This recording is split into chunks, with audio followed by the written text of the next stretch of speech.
Hello, this is Nathan Wood, pastor of North Dayton Baptist Church, and welcome to day 284 of the McShane Reading Plan. Glad you could join us today. We are in 1 Kings chapter 14, Colossians 1, Ezekiel 44, and Psalm 35. 1 Kings 14, the folly of Jeroboam.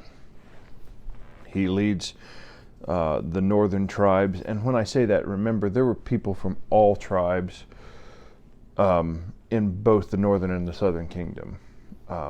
It was a dependency. There was generally more of the tribe of Judah in the south and generally more of everybody else other than Benjamin and Judah in the north. That being said,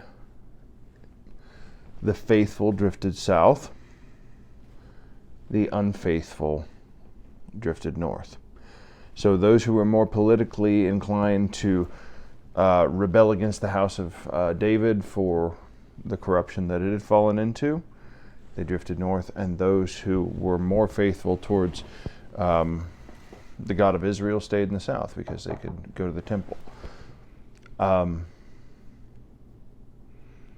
So what happens?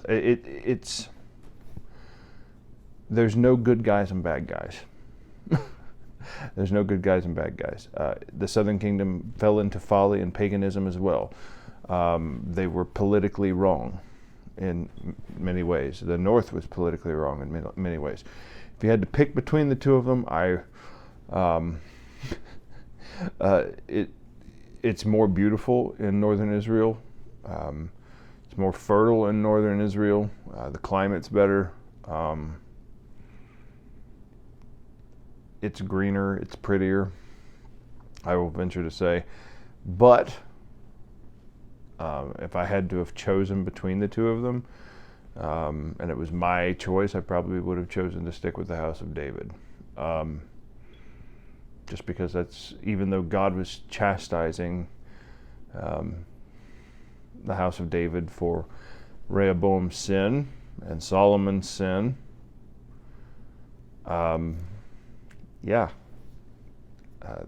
God still had his hand there, and the worship of the true God could continue there, even though it was corrupted too.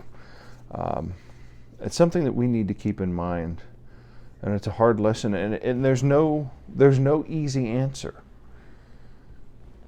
But in the case of the northern and southern kingdom, my assessment would be is that there is one clear side that is deviating from what the Lord wanted. Even though Solomon was being judged, Rehoboam was being tyrannical in a large part, the worship of the one true God of Israel was in the south. The north was going completely godless. Well, not godless. They were going against godless in the terms of the true God of Israel. And God realized that. They were worshiping their own idols. And God calls him out on that. And he judges Jeroboam. Excuse me, I got the hiccups. He judges Jeroboam much like he judged the pagan Pharaoh of Egypt that had Israel in bondage. So what happens is he tells the wife of Jeroboam, the king of the northern kingdom, the Lord through his prophet says, hey, you can't deceive me. You can't hide your identity. I am taking your son. And this is a grievous and hard saying, and the book of 1 Kings doesn't say anything else about Jeroboam, but he led his kingdom astray, and that's a warning to leaders. That's a warning to heads of households. We need to fear the Lord. Need to fear the Lord and walk in his way. It's not a question of salvation. It's a question of honoring the Lord and being an example of honoring the Lord. And the Lord will chasten his own, and he will chasten those in authority. He will chasten those in authority. He chastened Moses. Everybody in authority. Power is not something to be coveted. We get that so backwards. Power and influence is not something to be coveted. Let's look. Colossians 1. Oh, beautiful. The image of the invisible God, Jesus Christ. For it pleased the Father that in him should all fullness dwell. If you don't know Jesus Christ, folks, you're missing all of existence. If you think that you're having fun avoiding Jesus, you are kidding yourself, you are cheating yourself. If you think that the beautiful, I was going to say beauty. If you think that the beauty of this world and the supposed beauty of sin surpasses the beauty of the Lord,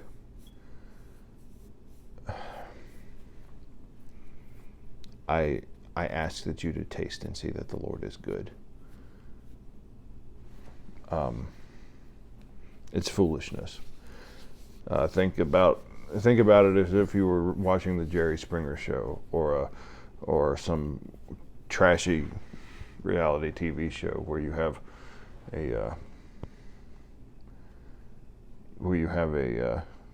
someone cheating on a loving, godly spouse. And that's what we do to God when we run out on him, when we spit in his face, when we think that we're going to have our own way and that's better. It's when we wickedly dismiss him or want things that he doesn't want for us. We scoff at his authority, and it's disgusting. I'm disgusted by my own sin, more so than disgusted at other people's sin, and that's the way that we should be. To think that I would rebel against the Lord just causes me utmost pain.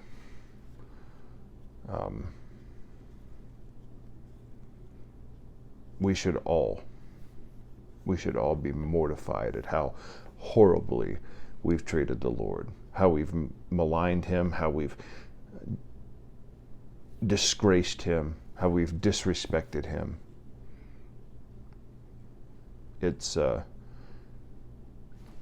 He is the image of the good, invisible God. In him all fullness dwells. And he died for us while we were yet sinners.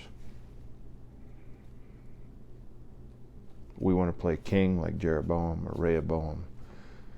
We want to play lover with the world and play our lust games and run after shiny things that amount to nothing more than a bunch of tin cans covered in disease and death. We're like a bunch of rodents or raccoons running around behaving like animals and collecting garbage.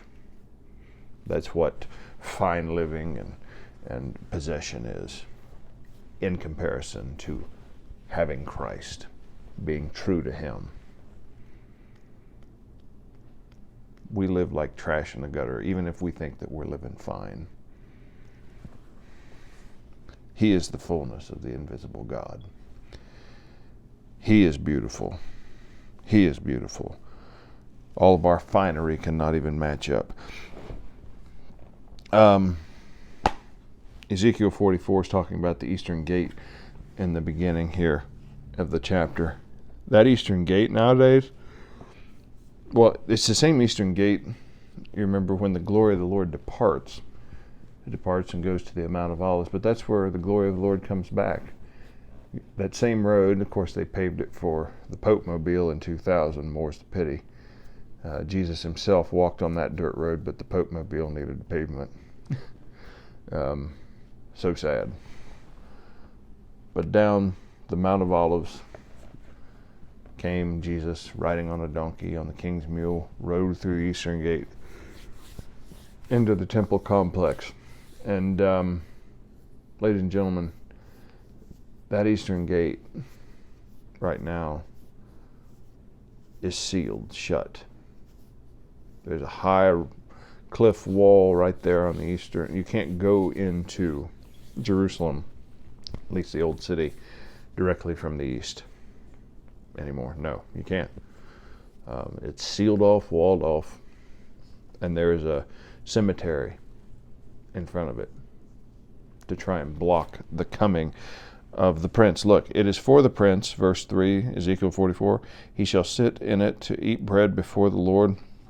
He shall enter by the way of the porch of that gate, and he shall go out by the way of the same. I think he's talking about Solomon's portico.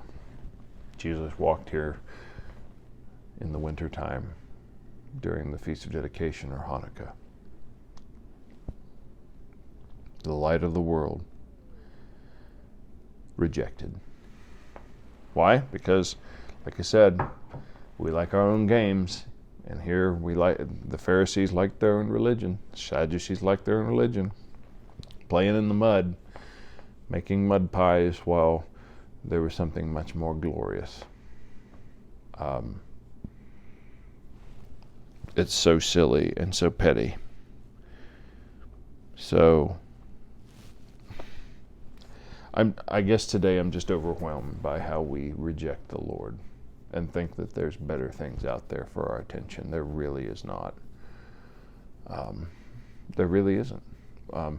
God has gifted us in many ways to bring glory and honor to Him. So I'm not saying that we shouldn't concern ourselves with fellowship or cooking or cleaning or keeping up our residence or having a talent or a business or a skill, labor, job, whatever, passion, art. But what is it we say? Do it all to the glory of God. You know, I love, one of my favorite Martin Luther King Jr. speeches is the street sweeper speech. He talks about be the best street sweeper you can be, even if that's all you're doing. If that's all the Lord's called you to do is sweep streets, you sweep the best streets. Sweep streets like Michelangelo painted or sculpted. Sweep streets like Handel and Beethoven composed music. Sweep streets like Shakespeare wrote poetry. It's and I'm paraphrasing. But we should work as unto the Lord and give our very best and give it to Him and think that we're giving it to Him, not just focus on ourselves. Psalm 35, precious psalm. Excuse me. I think it's Psalm 35 that I'm in. Yep. The Lord, I think this is very much in the vein of the words of our Lord, pleading His cause. They've rewarded me evil for good, spoiling my soul. But as for me, when they were sick, my clothing was sackcloth, pleading for them in their pain, but being mistreated by them unjustly. The Lord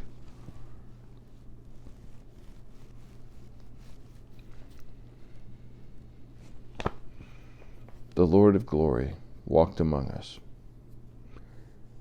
and we rejected Him. We, humanity. Yes, the Jewish establishment. Yes, Pontius Pilate and the Romans. But we, humans, rejected the Son of Man. We rejected the same one that was coming, the seed of the woman that God said He was going to send to rescue us. We rejected Him.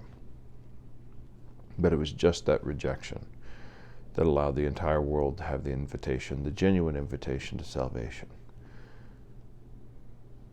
So, like so many videos before, I'm going to continue. If you don't know the Lord Jesus Christ, get to know him. Ask him to reveal himself to you. Trust in him.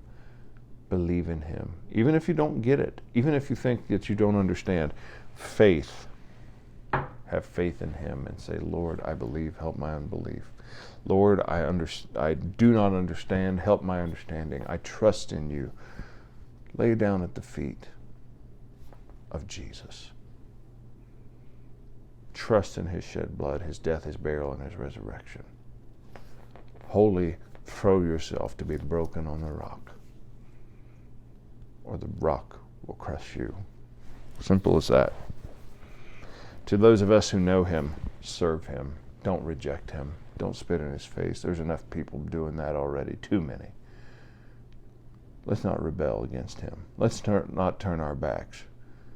Folks, he is the image of the invisible God, and he is worth our time, our adoration, our love.